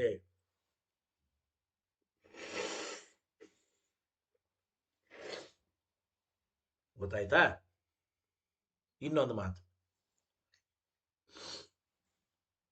ಪಕ್ಷದಲ್ಲಿ ಹೇತು ಇದೆ ಅಂತ ಅವ್ರು ಹೇಳ್ತಾ ಇದ್ದಾರೆ, ಪೂರ್ವ ಪಕ್ಷಿಗಳು. ಮತ್ತೆ ಅಂದ್ರೆ ಈ ಪ್ರಪಂಚದಲ್ಲಿ ಜ್ಞಾನ ನಾಶ್ಯತ್ವ ಎಂಬ ಹೇತು ಇದ್ದೇ ಇದೆ ಅಂತ. ಆದ್ರಿಂದ ಪ್ರಪಂಚ ಮಿಥ್ಯ. ಹೇಗೆ ನೋಡಿ, ನನುಚ ನೇಹ ನಾನೇಸ್ತೀತಿ ಪ್ರತಿಪನ್ನೋಪಾದವು ಶ್ರೌತ ನಿಷೇಧಾತ್ಮ ಬಾಧ ಪ್ರಪಂಚೆ ಅಸ್ತಿ. ಅಂದ್ರೆ ನೇಹ ನಾನಾಸ್ತಿ ಕಿಂಚನ ಈ ಶ್ರುತಿಯಿಂದ ಒಂದು ವಿಷಯ ತಿಳಿದು ಬರುತ್ತದೆ. ಏನು? ಇಹ ಅಂದ್ರೆ ಈ ಬ್ರಹ್ಮನಲ್ಲಿ ಪ್ರತಿಪನ್ನವಾದ ಉಪಾಧಿ ಅಂದ್ರೇನು? ನಮಗೆ ತೋರುವ ಬ್ರಹ್ಮ ಎಂಬ ಅಧಿಷ್ಠಾನದಲ್ಲಿ ಈ ಪ್ರಪಂಚ ವಾಸ್ತವಿಕವಾಗಿ ಇಲ್ಲ. ಬ್ರಹ್ಮ ಎಂಬ ಅಧಿಷ್ಠಾನದಲ್ಲಿ ಕೇವಲ ಈ ಪ್ರಪಂಚ ಆರೋಪಿತವಾಗಿದೆ. ಪ್ರತಿಪನ್ನೋಪಾದವು ನಿಷೇಧ ಪ್ರತಿಯೋಗಿ ಆಗುತ್ತದೆ ಈ ಪ್ರಪಂಚ. ಪ್ರತಿಪನ್ನವಾದ ಉಪಾಧಿ ಅಂದ್ರೆ ಬ್ರಹ್ಮ, ಅಂದ್ರೆ ಬ್ರಹ್ಮ ಎಂಬ ಅಧಿಷ್ಠಾನದಲ್ಲಿ ಈ ಪ್ರಪಂಚ ಆರೋಪಿತವಾಗಿದೆ. ಅಂದ್ರೆ ಪ್ರತಿಪನ್ನವಾದ ಉಪಾಧಿ ಬ್ರಹ್ಮ, ಆ ಬ್ರಹ್ಮನಲ್ಲಿ ಈ ಪ್ರಪಂಚ ವಾಸ್ತವಿಕವಾಗಿ ಇಲ್ಲ. ಅಂದ್ರೆ ಅಧಿಷ್ಠಾನನಾದ ಬ್ರಹ್ಮನಲ್ಲಿ ಪ್ರಪಂಚದ ನಿಷೇಧ, ಆ ಪ್ರಪಂಚದ ನಿಷೇಧವನ್ನು ಕುರಿತು ಪ್ರಪಂಚ ಪ್ರತಿಯೋಗಿ ಆಗಿದೆ. ಪ್ರತಿಪನ್ನೋಪಾದವು ನಿಷೇಧ ಪ್ರತಿಯೋಗಿತ್ವ ಎಂಬ ಮಿಥ್ಯಾತ್ವ ಪ್ರಪಂಚದಲ್ಲಿ ಇದೆ. ನೋಡಿ, ಪ್ರಪಂಚಕ್ಕೆ ಜ್ಞಾನ ಬಾಧ್ಯತ್ವ ಅಂದ್ರೆ ಈ ಪ್ರಪಂಚಕ್ಕೆ ಬಾಧ ಇದೆ. ಬಾಧ ಇದೆ ಅಂದ್ರೆ ಏನ್ರಿ? ಪ್ರತಿಪನ್ನೋಪಾದವು ನಿಷೇಧ ಪ್ರತಿಯೋಗಿತ್ವಂ ಬಾಧ ಅಂತ ಅನ್ಬೇಕು. ಅಂದ್ರೆ ಪ್ರತಿಪನ್ನವಾದ ಉಪಾಧಿಯಲ್ಲಿ ನಿಷೇಧಕ್ಕೆ ಪ್ರತಿಯೋಗಿಯಾದರೆ ಅದಕ್ಕೆ ಬಾಧ ಇದ್ದಂತೆ. ಪ್ರತಿಪನ್ನವಾದ ಉಪಾಧಿ ಬ್ರಹ್ಮ, ಬ್ರಹ್ಮನಲ್ಲಿ ಪ್ರಪಂಚದ ನಿಷೇಧ ಮಾಡಲಿಕ್ಕೆ ಬರುತ್ತದೆ. ನಿಷೇಧವನ್ನು ಕುರಿತು ಈ ಪ್ರಪಂಚ ಪ್ರತಿಯೋಗಿ ಆಯಿತು. ಪ್ರತಿಪನ್ನೋಪಾದವು ನಿಷೇಧ ಪ್ರತಿಯೋಗಿತ್ವ ಎಂಬ ಬಾಧ ಪ್ರಪಂಚದಲ್ಲಿ ಇದೆ. ಜ್ಞಾನ ಬಾಧ್ಯತ್ವ ಎಂಬ ಹೇತು ಇದೆ ಅಂತ ಹೇಳ್ತಾ ಇದ್ದೇವೆ. ಅಂತಂದ್ರೆ ಹಿಂಗೆ ಹೇಳಲಿಕ್ಕೆ ಬರಲ್ಲ ಆದರೂ ಟೀಕಾರೆಯರು. ಯಾಕೆ? ಶ್ರುತ್ಯರ್ಥ ನಿರ್ಣಯೋತ್ತರ ಕಾಲಮೇವ ಏತತ. ನೋಡಿ, ಇದು ಯಾವಾಗ ಹೇಳಬಹುದು ನೀವು? ನೇಹ ನಾನಾಸ್ತಿ ಕಿಂಚನ ಎಂಬ ಶ್ರುತಿ ಪ್ರತಿಪನ್ನೋಪಾದವು ನಿಷೇಧ ಪ್ರತಿಯೋಗಿತ್ವ ಎಂಬ ಮಿಥ್ಯಾತ್ವವನ್ನು ಹೇಳ್ತಾ ಇದೆ, ಜ್ಞಾನ ಬಾಧ್ಯತ್ವವನ್ನು ಹೇಳ್ತಾ ಇದೆ ಅಂತಾಗಿದ್ರೆ, ಅಂದರೆ ನೇಹ ನಾನಾಸ್ತಿ ಕಿಂಚನ ಎಂಬ ಶ್ರುತಿ ಬ್ರಹ್ಮ ಎಂಬ ಅಧಿಷ್ಠಾನದಲ್ಲಿ ಪ್ರಪಂಚದ ನಿಷೇಧ ಮಾಡ್ತಾ ಇದೆ ಅಂತ ಈ ಶ್ರುತಿಗೆ ಅರ್ಥವಾಗಿದ್ದರೆ ಪ್ರತಿಪನ್ನೋಪಾದವು ನಿಷೇಧ ಪ್ರತಿಯೋಗಿತ್ವ ಎಂಬ ಬಾಧ್ಯತ್ವ ಪ್ರಪಂಚಕ್ಕೆ ಇದೆ ಅಂತೆಲ್ಲ ಅನುಭವದಾಗಿತ್ತು. ಈ ಶ್ರುತಿಗೆ ನೀವು ಹೇಳುವ ಅರ್ಥವೇ ಇನ್ನೂ ಸಿದ್ಧವಾಗಿಲ್ಲ. ಮೊದಲು ಪ್ರತಿಪನ್ನೋಪಾದವು ನಿಷೇಧ ಪ್ರತಿಯೋಗಿತ್ವ ಅಂದ್ರೆ ಪ್ರತಿಪನ್ನವಾದ ಉಪಾಧಿ ಬ್ರಹ್ಮನಲ್ಲಿ ಜಗತ್ತಿನ ನಿಷೇಧ ಎಂಬುದೇ ಹೇಳ್ತಾ ಇದೆ ಈ ಶ್ರುತಿ ಅಂತ ಅರ್ಥವೇ ಸಿದ್ಧವಾಗಿಲ್ಲ. ಆದ್ದರಿಂದ ಈ ಜ್ಞಾನ ಬಾಧ್ಯತ್ವ ಎಂಬುದು ನಿಮ್ಮ ಪ್ರಕಾರ ಈ ಪ್ರಪಂಚದಲ್ಲಿ ಹೇಳತಕ್ಕಂಥದ್ದು ಸರ್ವಥಾ ಯುಕ್ತವಾಗೋದಿಲ್ಲ. ಮತ್ತು ಈ ಪ್ರಪಂಚಕ್ಕೆ ಮಿಥ್ಯಾತ್ವವನ್ನು ಹೇಳಿದರೆ ನಿಮಗೆ ಯುಕ್ತಿ ವಿರೋಧವೂ ಬರ್ತಾ ಇದೆ. ಗೊತ್ತಾಯ್ತೋ ಇಲ್ಲ? ನೇಹ ನಾನಾಸ್ತಿ ಕಿಂಚನ ಎಂಬ ಈ ವಾಕ್ಯ ಜಗತ್ತಿಗೆ ಮಿಥ್ಯಾತ್ವ ಹೇಳಿಬಿಟ್ರೆ ಯುಕ್ತಿ ವಿರೋಧ ಅಂತ ನಾವು ಹಿಂದೆ ಹೇಳಿದ್ದೇವೆ. ಒಂದು ವೇಳೆ ನೇಹನಾನಾಸ್ತಿ ಕಿಂಚನ ಎಂಬ ಈ ಶ್ರುತಿ ವಾಕ್ಯ ಇಡೀ ಜಗತ್ತಿಗೆ ಮಿಥ್ಯಾತ್ವ ಹೇಳುತ್ತಾ ಇದೆ ಅಂದ್ರೆ, ಸಮಸ್ತ ಜಗತ್ತಿಗೆ ಮಿಥ್ಯಾತ್ವ ಹೇಳುವಾಗ ಜಗದಂತಃಪಾತಿ ಆಯಿತು ಈ ವಾಕ್ಯನೂ ಕೂಡ. ಸಮಸ್ತ ಜಗತ್ತಿನಲ್ಲಿ ನೇಹ ನಾನಾಸ್ತಿ ಕಿಂಚನ ಎಂಬ ವಾಕ್ಯವೂ ಸೇರ್ತದೆ. ಹಾಗಾದ್ರೆ ಆತನ ತನಗೂ ತಾನು ಮಿಥ್ಯಾತ್ವ ಹೇಳದಂಗಾಯ್ತು. ಪ್ರಪಂಚ ಮಿಥ್ಯಾ ಅಂದ್ಮೇಲೆ ಪ್ರಪಂಚಾಂತರ್ಗತವಾದ ಈ ವಾಕ್ಯಕ್ಕೂ ಮಿಥ್ಯಾತ್ವ ಬಂತು. ಮಿಥ್ಯಾತ್ವ ಬಂತು. ಮಿಥ್ಯಾತ್ವ ಬಂತು. ಆ ವಾಕ್ಯವೇ ಮಿಥ್ಯಾ ಆದ್ರೆ ಸಾಧಕವಾಗೋದಿಲ್ಲ ಅಂತ ಹಿಂದೆ ಹೇಳಿ, ಮಿಥ್ಯಾತ್ವಂ ಯದಿ ದುಃಖಾದೇಹೆ ತದ್ವಾಕ್ಯಸ್ಯಾಗ್ರತೋ ಭವೇತ್ ಎಂಬ ಮಾತಿನಿಂದ ಹಿಂದೆ ನಾವು ಆ ವಾಕ್ಯಕ್ಕೂ ಮಿಥ್ಯಾತ್ವ ಬರಬೇಕಾಗುತ್ತದೆ ಅಂತ. ಒಂದು ವೇಳೆ ನೇಹ ನಾನಾಸ್ತಿ ಕಿಂಚನ ಎಂಬ ಶ್ರುತಿ ಜಗತ್ತಿಗೆ ಮಿಥ್ಯಾತ್ವ ಹೇಳೋದಾದ್ರೆ ಅದಕ್ಕೆ ಯುಕ್ತಿ ವಿರೋಧವನ್ನ ಹಿಂದೆ ಹೇಳಿದ್ದೇವೆ. ಆದ್ದರಿಂದ ಸರಿಯಾದದ್ದಲ್ಲ. ಸಯೇವತು ಉಪಪತ್ತಿ ವಿರೋಧಾತ್ ಅಶಕ್ಯ ಇತ್ಯುಚ್ಯಮಾನತ್ವಾತ್. ಆ ಶ್ರುತಿನೇ ಉಪಪತ್ತಿ ವಿರುದ್ಧವಾಗುತ್ತದೆ ಎಂಬ ಮಾತನ್ನ ತಿಳಿಸಿಕೊಡ್ತಾ ಇದ್ದಾರೆ. ಆ ಶ್ರುತಿಗೇನೆ ಉಪಪತ್ತಿ ವಿರೋಧ ಎಂಬ ದೋಷ ಬಂದಿದೆ. ಆದ್ದರಿಂದ ಪ್ರಪಂಚದ ನಿಷೇಧವನ್ನ ಬ್ರಹ್ಮನಲ್ಲಿ ಮಾಡುತ್ತದೆ ಎಂಬ ಅರ್ಥ ನೇಹ ನಾನಾಸ್ತಿ ಕಿಂಚನ ಎಂಬ ಶ್ರುತಿಗೆ ಸರ್ವಥಾ ಇಲ್ಲ ಅಂತ ತಿಳಿಸಿದಂತಾಯಿತು. ಇನ್ನು ಮುಂದೆ ನಿಮ್ಮ ಹೇತುವಿಗೆ ವ್ಯಾಪ್ತಿನೂ ಇಲ್ಲ, ಅದನ್ನು ಇನ್ನೂ ಸ್ಪಷ್ಟೀಕರಣ ಮಾಡ್ತಾ ಇದ್ದಾರೆ ಟೀಕಾಕೃತ್ಪಾದರು. ವ್ಯಾಪ್ತಿನೂ ಇಲ್ಲ ಏನಪ್ಪಾ ಅಂದ್ರೆ ನೋಡಿ, ಅಥವಾ ಜ್ಞಾನಬಾಧ್ಯತ್ವಮಪಿತೋ ನ ಸಿದ್ಧಂ ಪ್ರತಿವಾದಿನಃ. ಜ್ಞಾನಬಾಧ್ಯತ್ವಂ ಅಪಿ ಅಸಿದ್ಧಂ ಅಂದ್ರು. ಅಂದ್ರೆ ಅಸಿದ್ಧಂ ಎಂಬ ಶಬ್ದಕ್ಕೆ ಹೀಗೆ ವ್ಯಾಪ್ತಿರಹಿತಂ. ಜ್ಞಾನಬಾಧ್ಯತ್ವಮಪಿತು ಅಸಿದ್ಧಮಪಿ ಅಂದ್ರೆ ವ್ಯಾಪ್ತಿರಹಿತಮಪಿ. ಜ್ಞಾನಬಾಧ್ಯತ್ವ ಎಂಬ ನೀನು ಹೇಳಿದ ಹೇತು ಇದು ವ್ಯಾಪ್ತಿರಹಿತವೂ ಆಗಿದೆ ಅಂತ ಅರ್ಥ ಮಾಡಿಕೊಳ್ಬೇಕು. ಹೇಗೆ? ಜ್ಞಾನಬಾಧ್ಯತ್ವಂ ಅಸಿದ್ಧಂ ಅಂದ್ರೆ ವ್ಯಾಪ್ತಿರಹಿತಮಪಿ ಇತಿ ಯೋಜ್ಯಂ. ಹೇಗೆ? ತಥಾಹಿ. ಟೀಕರ ಇದು ಬರೀತಾ ನೋಡಿ ಏನು. ಈಗ ಜ್ಞಾನಬಾಧ್ಯತ್ವ ಎಂಬ ಹೇತುವನ್ನು ಮಾಡ್ತಾ ಇದ್ದೆ. ಪ್ರಪಂಚವು ಸದಸದ್ವಿಲಕ್ಷಣ ಜ್ಞಾನಬಾಧ್ಯವಾದ್ದರಿಂದ ಅಂತ ಅನುಮಾನ ಮಾಡಿದ್ದೆ. ಈ ಜ್ಞಾನಬಾಧ್ಯತ್ವ ಎಂಬ ಹೇತು ನಿನಗೆ ಸಮ್ಮತವಾದ ಹೇತುವನ್ನ ಹೇಳ್ತಾ ಇದ್ದೀಯೋ ಅಥವಾ ನಮಗೆ ಸಮ್ಮತವಾದ ಜ್ಞಾನಬಾಧ್ಯತ್ವ ಎಂಬುದನ್ನು ಹೇತು ಮಾಡ್ತಾ ಇದ್ದೀಯೋ ಅಂತ ಎರಡು ವಿಕಲ್ಪ. ಕಿಂ ತ್ವದಭಿಮತಂ ಜ್ಞಾನಬಾಧ್ಯತ್ವಂ ಅತ್ರ ಹೇತು ಕ್ರಿಯತೆ ಕಿಂ ವಾ ಅಸ್ಮದಭಿಮತಂ ಇತಿ ವಾಚ್ಯ. ನಿನಗೆ ಅಭಿಮತವಾದ ಜ್ಞಾನಬಾಧ್ಯತ್ವ ಎಂಬುದನ್ನು ಹೇತು ಮಾಡ್ತಾ ಇದ್ದೀಯೋ ಅಥವಾ ನಮಗೆ ಪ್ರತಿವಾದಿಗಳಿಗೆ ಸಮ್ಮತವಾದ ಜ್ಞಾನಬಾಧ್ಯತ್ವ ಎಂಬುದನ್ನು ಹೇತು ಮಾಡ್ತಾ ಇದ್ದೀಯೋ. ಆದ್ಯಂ ಚೇತ ಇಲ್ಲ, ವಾದಿಗೆ ಅದ್ವೈತಿಗಳಿಗೆ ಸಿದ್ಧವಾದ ಜ್ಞಾನಬಾಧ್ಯತ್ವ ಪ್ರತಿಪನ್ನೋಪಾದೋ ನಿಷೇಧ ಪ್ರತಿಯೋಗಿತ್ವಂ ಎಂಬ ಜ್ಞಾನಬಾಧ್ಯತ್ವವನ್ನು ಹೇತು ಮಾಡ್ತೀನಿ ಅಂದ್ರೆ ನ ಸಿದ್ಧಂ ಪ್ರತಿವಾದಿನಃ. ಹಿಂದೆ ಉತ್ತರ ಕೊಟ್ಟಾಗಿದೆ. ಜ್ಞಾನಬಾಧ್ಯತ್ವಮಪಿತು ನ ಸಿದ್ಧಂ ಪ್ರತಿವಾದಿನಃ.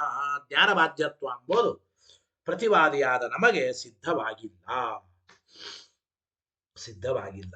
ಯಾಕೆಂದ್ರೆ ನೀ ಹೇಳುವ ಜ್ಞಾನಬಾಧ್ಯತ್ವವನ್ನ ಜ್ಞಾನದಿಂದ ನಾಶವಾಗುವಿಕೆ, ಪ್ರತಿಪನ್ನವಾದ ಉಪಾಧಿ ಬ್ರಹ್ಮನಲ್ಲಿ ಪ್ರಪಂಚದ ನಿಷೇಧ, ಪ್ರತಿಪನ್ನೋಪಾದೋ ನಿಷೇಧ ಪ್ರತಿಯೋಗಿತ್ವ ಎಂಬ ಜ್ಞಾನಬಾಧ್ಯತ್ವ ಜ್ಞಾನನಾಶ್ಯತ್ವ ನಾವು ಪ್ರಪಂಚದಲ್ಲಿ ಒಪ್ಪಿಲ್ಲ.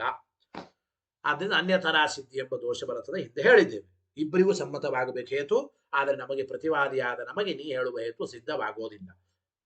ಅಂದ್ರೆ ನಿನಗೆ ಅಭಿಮತವಾದ ಹೇತು ನಾವು ಒಪ್ಪಿಲ್ಲ. ದ್ವಿತೀಯೇ ವ್ಯಾಪ್ತಿ ವೈಧುರ್ಯಮಿತಿ.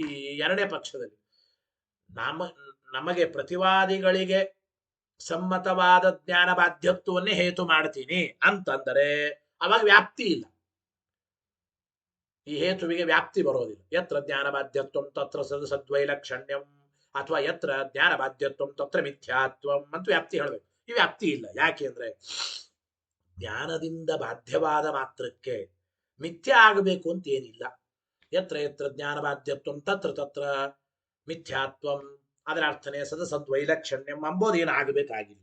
ತತ್ ಕಥಂ ಇತ್ಯತಃ ಆಹ. ಅದು ಹೇಗೆ ಹೇಳ್ತೀರಪ್ಪ ಅಂತಂದ್ರೆ ಆಚಾರ್ಯರ ಹಿಂದೆ ಈ ಶ್ಲೋಕದಲ್ಲೇನೆ ಮುಂದೆ ಎರಡನೇ ಲೈನಲ್ಲಿ ಹೇಳಿದ್ದಾರೆ. ವಿಜ್ಞಾತಸ್ಯ ಅನ್ಯಥಾ ಸಮ್ಯಕ್ ವಿಜ್ಞಾನಂ ಖೇವ ತನ್ಮತಂ ಎಂಬ ಮಾತನ್ನು ತಿಳಿಸಿಕೊಟ್ಟಿದ್ದಾರೆ. ಹೌದೋ ಇದು ಆ ಮಾತನ್ನು ತಿಳಿಸಿಕೊಟ್ಟಿದ್ದಾರೆ. ಏನು ನೋಡಿ, ವಿಜ್ಞಾತಸ್ಯಾನ್ಯಥಾ ಸಮ್ಯಕ್ ವಿಜ್ಞಾನಂ ಖೇವ ತನ್ಮತಂ. ಹಿ ಅಂತಿದೆ. ಹಿ ಎಂಬ ಶಬ್ದಕ್ಕೆ ಅರ್ಥ ಏನಪ್ಪಾ ಅಂತಂದ್ರೆ ನೋಡಿ, ಹಿ ಅಂದ್ರೆ ಯಸ್ಮಾತ್ ಕಾರಣ. ನಮ್ಮ ಪ್ರಕಾರ ಬಾಧ್ಯತ್ವ ಅಂದ್ರೆ ಅರ್ಥ ಏನು? ಬಾಧ ಅಂದ್ರೆ ಏನಪ್ಪ ಅರ್ಥ ನಮ್ಮ ಪ್ರಕಾರ ಅಂದ್ರೆ, ಅನ್ಯಥಾ ವಿಜ್ಞಾತಸ್ಯ ಸಮ್ಯಕ್ ವಿಜ್ಞಾನಮೇವ ಬಾಧ. ಅನ್ಯಥಾ ವಿಜ್ಞಾತವಾದದ್ದು ಆಮೇಲೆ ಸಮ್ಯಕ್ ವಿಜ್ಞಾತವಾಗುತ್ತದೆ. ಇದನ್ನೇ ನಾವು ಬಾಧ ಅಂತ ಕರೆದಿದ್ವಿ. ತಪ್ಪು ತಿಳಿದದ್ದನ್ನ ಆಮೇಲೆ ಸರಿಯಾಗಿ ತಿಳಿಯುವಿಕೆ, ಅದನ್ನ ಬಾಧ ಅಂತ ನಾವು ಕರೆದಿದ್ದೇವೆ. ಅನ್ಯಥಾ ವಿಜ್ಞಾತಸ್ಯ ಸಮ್ಯಕ್ ವಿಜ್ಞಾನಮೇವ ಬಾಧ ತದ್ವಿಷಯತ್ವಮೇವ ತದ್ ಬಾಧ್ಯತ್ವಂ ಮತಂ ಅಸ್ಮಾಕಂ. ಅಂದ್ರೆ ತಪ್ಪು ತಿಳಿದದ್ದನ್ನ ಸರಿಯಾಗಿ ತಿಳಿಯೋದು ಇದು ಬಾಧ. ಇಂತಹ ಬಾಧಕ್ಕೆ ವಿಷಯವಾದದ್ದೇ ಬಾಧ್ಯವಾಗೋದು. ಅನ್ಯಥಾ ವಿಜ್ಞಾತಸ್ಯ ಸಮ್ಯವಿಜ್ಞಾನ ಗೋಚರತ್ವಂ ಬಾಧ್ಯತ್ವಂ ಅಂತ ನಮಗೆ ಸಮ್ಮತವಾದ ಬಾಧ್ಯತ್ವ. ಆಗ್ಲಿ ಏನಾಯಿತು ಅಂದ್ರೆ, ಈ ರೀತಿಯಾದ ಬಾಧ್ಯತ್ವ ಆತ್ಮನಲ್ಲಿಯೂ ಹೇಳಬಹುದ್ರಿ ಅಂತ ನಾವು ಹೇಳ್ತಾ ಇದ್ದೀವಿ. ವ್ಯಭಿಚಾರ ದೋಷ ಬರುತ್ತದೆ ಅಂತ ಅರ್ಥರೇ. ಆತ್ಮನಲ್ಲಿ ನಮಗೆ ಸಮ್ಮತವಾದ ಜ್ಞಾನ ಬಾಧ್ಯತ್ವ, ಒಟ್ಟು ಬಾಧ್ಯತ್ವ ಹೇತು, ನಮಗೆ ಸಮ್ಮತವಾದ ಬಾಧ್ಯತ್ವ ಎಂಬ ಹೇತು ಆತ್ಮನಲ್ಲಿಯೂ ಉಂಟು. ಆದ್ರೆ ಆತ್ಮನಲ್ಲಿ ಸಾಧ್ಯವಾದ ಸಂಸದ್ವೈಲಕ್ಷಣ್ಯ ಮಿಥ್ಯಾತ್ವ ಎಂಬ ಸಾಧ್ಯ ಇಲ್ಲ. ವ್ಯಭಿಚಾರ ದೋಷ ಬರುತ್ತದೆ ನೋಡಿ. ತಚ್ಚ ಆತ್ಮನಿ ವಿಪಕ್ಷೇ ಗತಂ, ವಿಪಕ್ಷೇ ಆತ್ಮನಿ ಗತಂ, ಹಿಂಗ್ ಓದ್ಬೇಕದನ್ನು. ಈ ರೀತಿಯಾದ ಬಾಧ್ಯತ್ವ, ಅನ್ಯಥಾ ವಿಜ್ಞಾತಸ್ಯ ಸಮ್ಯಕ್ ವಿಜ್ಞಾನಂ ಬಾಧ್ಯತ್ವಂ, ಸಮ್ಯಕ್ ವಿಜ್ಞಾನಂ ಬಾಧ ತದ್ವಿಷಯತ್ವಂ ಅಂದ್ರೆ ಅನ್ಯಥಾ ವಿಜ್ಞಾನ ಸಮ್ಯಕ್ ವಿಜ್ಞಾನ ಗೋಚರತ್ವಂ ಬಾಧ್ಯತ್ವಂ ಎಂಬ ಬಾಧ್ಯತ್ವ ವಿಪಕ್ಷನಾದ ಅಂದ್ರೆ ಮಿಥ್ಯಾ ಅಲ್ಲದ ಸತ್ಯಭೂತನಾದ ಆತ್ಮನಲ್ಲಿಯೂ ಕೂಡ ಅನ್ಯಥಾ ವಿಜ್ಞಾನ ಸಮ್ಯಕ್ ವಿಜ್ಞಾನ ಗೋಚರತ್ವ ಎಂಬ ಬಾಧ್ಯತ್ವ ಆತ್ಮನಲ್ಲಿಯೂ ಇದೆ. ಆದ್ರೆ ಅಲ್ಲಿ ಮಿಥ್ಯಾತ್ವ ಸದಸದ್ವೈಲಕ್ಷಣ್ಯ ಇಲ್ಲ. ಇತಿ ವ್ಯಾಪ್ತಿ ವಿಕಲಮಿತಿ ಇತಿ ವಾಕ್ಯ ಶೇಷ. ಈ ರೀತಿ ನಿಮ್ಮ ವ್ಯಾಪ್ತಿಗೆ ಭಂಗ ಬಂತು. ಬಾಧ್ಯತ್ವ ಇದ್ದ ಮಾತ್ರಕ್ಕೆ ಮಿಥ್ಯ ಆಗಬೇಕಾಗಿಲ್ಲ. ತಪ್ಪು ತಿಳಿದದ್ದನ್ನು ಸರಿಯಾಗಿ ಆಮೇಲೆ ತಿಳಿಯೋದು, ಇಷ್ಟೇ ಬಾಧ ಅಂತಂದರೆ. ಅಂದ ಮೇಲೆ ಆತ್ಮನನ್ನು ಕೂಡ ನಾವು ಮೊದಲು ತಪ್ಪು ತಿಳಿದಿರ್ತೇವೆ. ಏನ್ ತಿಳಿದಿರ್ತೇವೆ ಆತ್ಮನನ್ನ? ಈ ದೇಹವೇ ಆತ್ಮ ಅಂದ್ರೆ ದೇಹಕ್ಕೂ ಆತ್ಮನಿಗೂ ಅಭೇದ ಜ್ಞಾನ ಆಗಿರುತ್ತದೆ. ಗೊತ್ತಾಯ್ತೋ ಇದು? ಅಂದ್ರೆ ದೇಹಾಧ್ಯಾತ್ಮನ ತಿಳಿಯಲ್ಪಟ್ಟ ಆತ್ಮ ದೇಹ ಅಲ್ಲ ಅಂತ ಆಮೇಲೆ ತಿಳಿಯೋದು.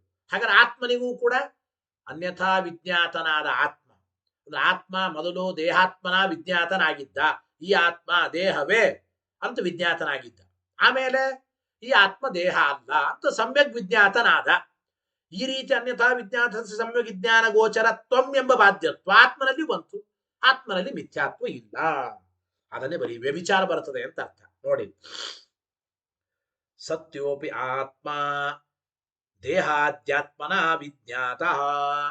ಸತ್ಯನಾದ ಆತ್ಮನಿಗೂ ಕೂಡ ಬಾಧ್ಯತ್ವ ಹೇಳಬಹುದು.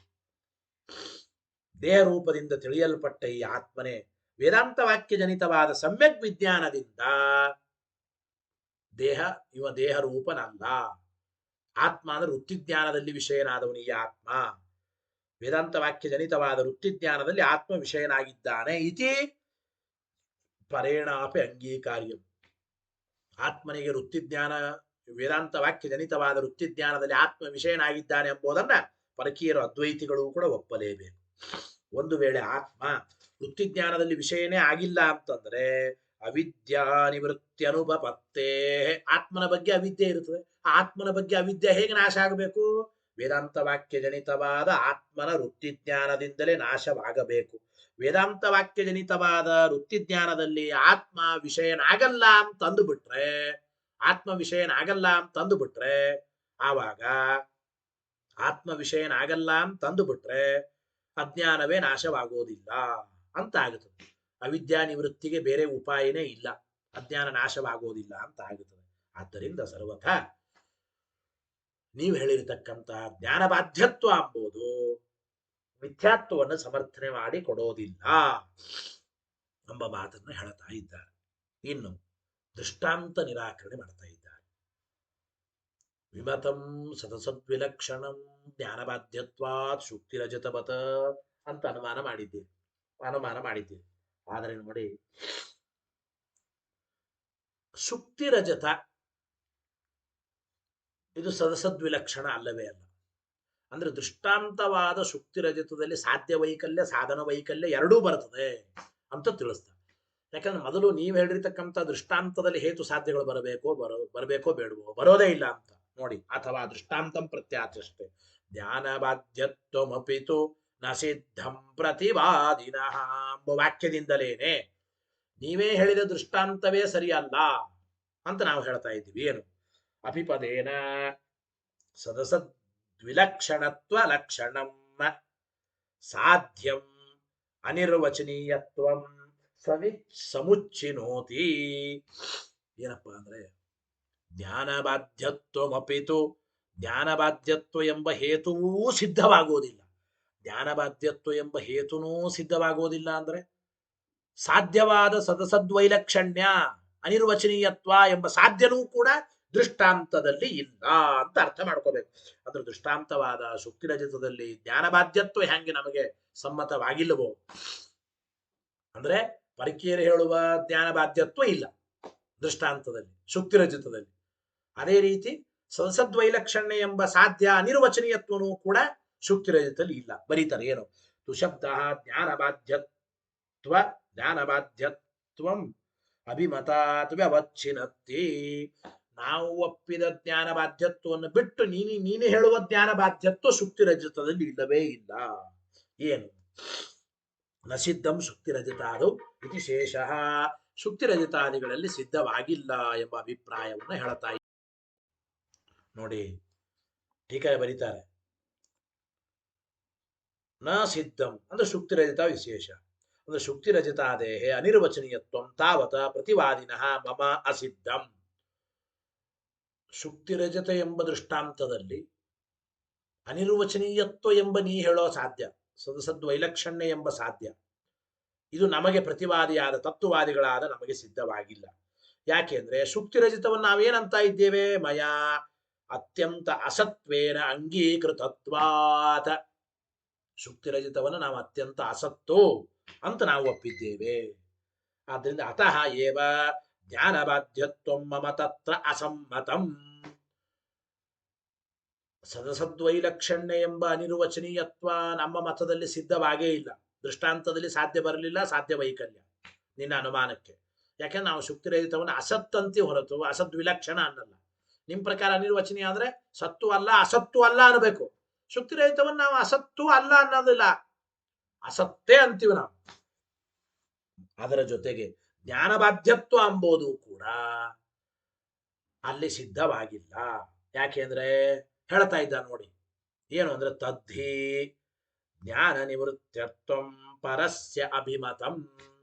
ಹೇತು ಜ್ಞಾನಬಾಧ್ಯತ್ವ, ಜ್ಞಾನದಿಂದ ಬಾಧ್ಯವಾಗುವಿಕೆ. ಜ್ಞಾನಬಾಧ್ಯವಾಗುವಿಕೆ ಅಂದ್ರೆ ಏನು? ಜ್ಞಾನಬಾಧ್ಯತ್ವ ನಾಮ ಕಿಂ? ಜ್ಞಾನ ನಿವೃತ್ತತ್ವಂ. ಜ್ಞಾನ ನಿವೃತ್ತತ್ವಂ, ಜ್ಞಾನದಿಂದ ನಿವೃತ್ತವಾಗುವುದು ಅಂತ ಅರ್ಥ. ಈಗ ನೋಡಿ, ಜ್ಞಾನ ನಿವೃತ್ತತ್ವ ಎಂಬ ಜ್ಞಾನಬಾಧ್ಯತ್ವ ಎಂಬ ಹೇತು ಏನಿದೆ, ಇದು ಶುಕ್ತಿರಹಿತದಲ್ಲಿ ಬರೋದಿಲ್ಲ. ಯಾತಕ್ಕೆ? ಶುಕ್ತಿರಹಿತವನ್ನು ನಾವೇನಂದ್ರೆ ಅತ್ಯಂತ ಅಸತ್ತು. ಅಸತ್ತಾದದ್ದಕ್ಕೆ ಜ್ಞಾನದಿಂದ ನಿವೃತ್ತಿ ಏನು ಹೇಳೋದ್ರಿ? ನಚ ಅಸತಃ ತತ್ ಸಂಭವತಿ. ಜ್ಞಾನದಿಂದ ನಾಶ ಸತ್ಪದಾರ್ಥಕ್ಕೆ ನಾಶನೇ ಹೊರತು ಅಸತ್ ಪದಾರ್ಥಕ್ಕೇನು ನಾಶ? ಆದ್ದರಿಂದ ಅಸತಃ ತತ್ ನಚ ಸಂಭವತಿ. ಅಸತ್ತಾದ ಶುಕ್ತಿರಜತಕ್ಕೆ ಜ್ಞಾನ ನಿವೃತ್ತತ್ವ ಎಂಬ ಹೇತು ಅದು ಕೂಡ ಇಲ್ಲ ಎಂಬ ಮಾತನ್ನು ಹೇಳ್ತಾ ಇದ್ದಾರೆ. ಆಮೇಲೆ ತಸ್ಯ ನಿತ್ಯ ನಿವೃತ್ತತ್ವ. ಅಸತ್ತು ಅಂತಂದ್ರೆ ಅದು ಇಲ್ಲವೇ ಇಲ್ಲ, ನಿತ್ಯ ನಿವೃತ್ತವಾಗೋದದು. ಅಸತ್ತು ಅಂದ್ರೆ ನಿತ್ಯ ನಿವೃತ್ತವಾಗುತ್ತದೆ. ಆದ್ದರಿಂದ ಜ್ಞಾನದಿಂದ ನಿವೃತ್ತವಾಗಬೇಕು ಅಂತ ಏನಿಲ್ಲ. ಜ್ಞಾನ ನಿವೃತ್ತತ್ವ, ಜ್ಞಾನ ಬಾಧ್ಯತ್ವ ಎಂಬ ಹೇತು ಬರಲಿಲ್ಲ ಶುಕ್ತಿರಜಿತದಲ್ಲಿ ಎಂಬ ಮಾತನ್ನು ತಿಳಿಸಿಕೊಡ್ತಾ ಇದೆ.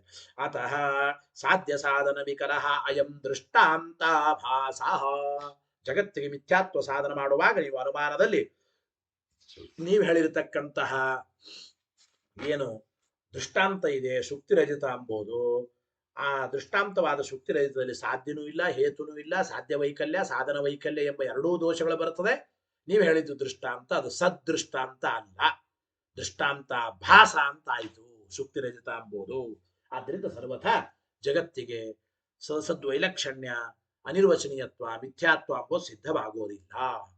ನೋಡಿ, ಅವ್ರು ಹೇಳಿರ್ತಕ್ಕಂಥ ಜ್ಞಾನ ಬಾಧ್ಯತ್ವ ಎಂಬ ಹೇತುವನ್ನು ಎಷ್ಟು ರೀತಿಯಿಂದ ಅದನ್ನ ಚಿಂತನೆ ಮಾಡ್ತಾ ಇದ್ದಾರೆ, ಅದನ್ನು ಹೇಳ್ತಾ ಇದ್ದಾರೆ. ಗೊತ್ತಾಯಿತೋ ಇಲ್ಲ? ಇನ್ನು ಅವರು ಮತ್ತೆ ಪ್ರಶ್ನೆ ಮಾಡ್ತಾರೆ, ಇಲ್ಲ ಶುಕ್ತಿ ರಜಿತದಲ್ಲಿ ಜ್ಞಾನ ಬಾಧ್ಯತ್ವ ಅನಿರ್ವಚನೀಯತ್ವ ಎಂಬ ಇದೇ ಅಲ್ಲ ಅಂತಂತಾರೆ. ಅದನ್ನು ಮತ್ತೆ ಅವರು ಪ್ರಶ್ನೆ ಮಾಡ್ತಾರೆ, ಅದಕ್ಕೆ ನಾವು ನಿರಾಕರಣೆಯನ್ನು ಮಾಡೋಣ, ಅದು ಮತ್ತೆ ನಾಳಿನ ಪಾಠದಲ್ಲಿ ತಿಳಿಯೋಣ ಅಂತ ಹೇಳ್ತಾ, ನಾನು ಪ್ರತಿಪನ್ನೋಪಾದವು ನಿಷೇಧ ಪ್ರತಿಯೋಗಿತ್ವ ಬಾಧ್ಯತ್ವ ಅಸ್ತೇವ ಶುಕ್ತಿ ರಜಿತಾದವು. ಪ್ರತಿಪನ್ನವಾದ ಉಪಾದಿಯಲ್ಲಿ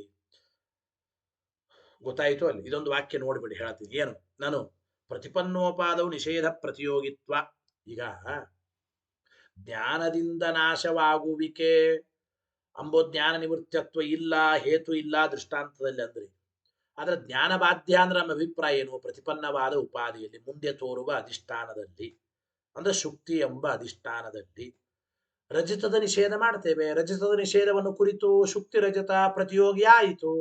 ಪ್ರತಿಪನ್ನೋಪಾದವು ನಿಷೇಧ ಪ್ರತಿಯೋಗಿತ್ವ ಎಂಬ ಜ್ಞಾನ ಬಾಧ್ಯತ್ವ, ಬಾಧ್ಯತ್ವ ಎಂಬ ಹೇತು ದೃಷ್ಟಾಂತವಾದ ಶುಕ್ತಿ ರಜತದಲ್ಲಿ ಉಂಟಲ್ಲ, ದೃಷ್ಟಾಂತವಾದ ಶುಕ್ತಿ ರಜತದಲ್ಲಿ ಉಂಟಲ್ಲ. ನಾನು ಪ್ರತಿಪನ್ನೋಪಾದವು ನಿಷೇಧ ಪ್ರತಿಯೋಗಿತ್ವ ಬಾಧ್ಯತ್ವ ಅಸ್ತೇವ ಶುಕ್ತಿ ರಹಿತ ಮೈವ ಮಾಂಗಲ್ಲ. ಯಾಕೆ? ತಥಾ ತಥಾ ಸತಿ ಅಸತ್ಯತ್ವ ಪ್ರಸಂಗಾತ್, ಇದು ಸರಿಯಲ್ಲ ಅಂತ ನಾವು ಹೇಳ್ತಾ ಇದ್ದೇವೆ. ಏನು ಅಂದ್ರೆ ನೋಡಿ, ಶುಕ್ತಿ ರಜತದಲ್ಲಿ ಪ್ರತಿಪನ್ನೋಪಾದವು ನಿಷೇಧ ಪ್ರತಿಯೋಗಿತ್ವ ಎಂಬ ಬಾಧ್ಯತ್ವ ಇದೆ, ಹೇತು ಇದೇನೆ ಅನ್ನೋದಾದ್ರೆ, ಹಾಗೆ ಶುಕ್ತಿ ರಜತ ಅಸತ್ತು ಅಂತಾಯಿತು. ತಥಾ ಸತಿ ಅಸತ್ವ ಪ್ರಸಂಗ, ಅಸತ್ತು ಅಂತಾಯಿತು. ವಕ್ಷತೆ ಚ ಏತದ್. ಯಾಕೆ ಅಂದ್ರೆ ಯಾವುದನ್ನ ಅಸತ್ತು ಅಂತೀವಿ ನಮ್ಮ ಸಿದ್ಧಾಂತ ಪ್ರಕಾರ? ಮುಂದೆ ತೋರುವ ಅಧಿಷ್ಠಾನದಲ್ಲಿ ಯಾವ ಪದಾರ್ಥವನ್ನು ನಿಷೇಧ ಮಾಡಲಿಕ್ಕೆ ಬರುತ್ತದೋ ಅದು ಅಸತ್ತು. ಈ ಮುಂದೆ ತೋರುವ ಪದಾರ್ಥ ಅಂದ್ರೆ ಶುಕ್ತಿ. ಶುಕ್ತಿಯಲ್ಲಿ ರಜತವನ್ನು ನಿಷೇಧ ಮಾಡ್ತೇವೆ. ರಜತದ ನಿಷೇಧವನ್ನು ಕುರಿತು ಆ ಶುಕ್ತಿ ರಜತ ಪ್ರತಿಯೋಗಿ ಆಗುತ್ತದೆ, ಅಂದ್ರೆ ಬಾಧ್ಯವಾಯಿತು. ಅಂದ್ರೆ ಶುಕ್ತಿ ರಜತ ಏನಾಯ್ತು ಅಲ್ಲಿ? ಅಸತ್ತು ಅಂತಾಯ್ತು. ಅಸತ್ತು ಅಂತ ಆದ್ಮೇಲೆ ಸದಸದ್ ವೈಲಕ್ಷಣ್ಯ ಎಂಬ ಸಾಧ್ಯ ಮತ್ತೆ ಬರಲಿಲ್ಲ. ಶುಕ್ತಿ ರಜತಕ್ಕೆ ನಮ್ಮ ಮತದ ಪ್ರಕಾರ ಅಸತ್ವೇ ಹೇಳದಂಗಾಯಿತು. ವಕ್ಷತೇಚ ಏತತ, ಇದನ್ನೇ ಮುಂದೆ ನಾವು ಪೃಥಗುಪದೇಶಾಧಿಕರಣದಲ್ಲಿ ಹೇಳ್ತಾರೆ. ಪೃಥಗಧಿಕರಣದಲ್ಲಿ ಓಂ ಪೃಥಗುಪದೇಶಾತ್ ಓಂ ನಾಸೀದಸ್ತಿ ಭವಿಷ್ಯಚ್ಚ ತದಿತಿ ಜ್ಞಾನಮೇಯತ ಯದಿ ಬಾಧಸ್ತದಾ ಸತ್ವಂ ತೇನೈವಾಂಗೀಕೃತಂ ಪುನಃ ಎಂಬುವ ಅನುವ್ಯಾಖ್ಯಾನದಲ್ಲಿ ಪ್ರತಿಪನ್ನೋಪಾದವು ತ್ರೈಕಾಲಿಕ ನಿಷೇಧ ಪ್ರತಿಯೋಗಿತ್ವ ಎಂಬ ಜ್ಞಾನ ಬಾಧ್ಯತ್ವನ ಹೇಳೋದಾದ್ರೆ ಶುಕ್ತಿ ಎಂಬುದು ಅಸತ್ತು ಅಂತ ಇಷ್ಟೇ ಆಯಿತೇ ಹೊರತು ಸದಸದ್ ವಿಲಕ್ಷಣ ಅಂತ ಏನು ಆಗಲಿಲ್ಲ. ಆದ್ದರಿಂದ ನಿನಗೆ ಮತ್ತೆ ಸಾಧ್ಯ ಸಿದ್ಧವಾಗುವುದಿಲ್ಲ, ಸಾಧ್ಯ ವೈಕಲ್ಯ ಎಂಬ ದೋಷ ಅಂತೂ ಬಂದೇ ಬರುತ್ತದೆ ಎಂಬ ಮಾತನ್ನು ತಿಳಿಸಿಕೊಡ್ತೇವೆ. ಇದರ ಜೊತೆಗೆ ಶುಕ್ತಿ ರಜತ ಅಸತ್ತೇ ಆಗುತ್ತದೆ ಎಂಬ ಮಾತನ್ನು ತಿಳಿಸಿಕೊಡ್ತಾರೆ. ಒಂದು ವ್ಯಾಕರಣ ವಿಚಾರವೂ ಇದೆ, ಅದು ಮತ್ತೆ ನಾಳಿನ ಪಾಠದಲ್ಲಿ ನೋಡೋಣ ಅಂತ ಹೇಳ್ತಾ, ಹರಯೇ ನಮಃ. ಶ್ರೀಕೃಷ್ಣಾರ್ಪಣಮಸ್ತು. ಅನೇನ ಭಾವಿಯ ಪುಣ್ಯಂ ತದಾಪ್ನೋತು ಗುರುರ್ಮಮ. ಮಧ್ವೇಶಾರ್ಪಣಮಸ್ತು.